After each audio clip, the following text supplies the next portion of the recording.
gila dan ini dilakukan masif. Dan lu harus curiga, kenapa mereka dikasih tempat? Kenapa mereka dikasih ruang? Jangan-jangan yang ngasih tempat sudah makan duit George Soros juga. Lu harus bertanya seperti itu. Terus gimana nasib Indonesia, guys? Perlu nggak sih Indonesia punya regulasi kayak Singapura supaya negara kita tambah kuat? Kalau perlu kayak Jepang bahkan, sampai buka cabang kita dari negara lain.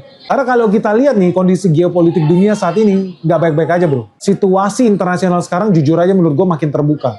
Makin frontal, makin brutal, dan makin banyak ancaman, kan? So, menurut lu penting gak sih, guys, Indonesia itu bisa punya undang-undang? Undang-undang apa? Anti spionase asing, anti agent asing, anti pendanaan asing, supaya dimonitoring itu. Supaya kita bisa melindungi aset-aset strategis di negara kita, informasi-informasi strategik di negara kita. Contoh, cadangan alam strategis yang bangsa kita doang yang punya. Contoh, produksi, ekspor-impor komoditas. Contoh produksi, ekspor, komoditas strategik di Indonesia. Contoh program-program ketahanan pangan, ketahanan energi nasional, menurut gue itu strategik. Menurut gue itu penting buat masa depan bangsa kita loh. Dan kita harus punya kemauan.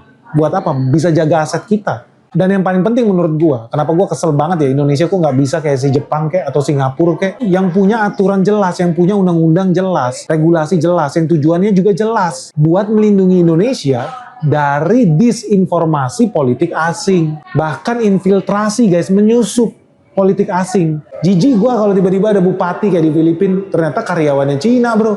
Ngeri, bro. Makanya Indonesia juga perlu ada undang-undang.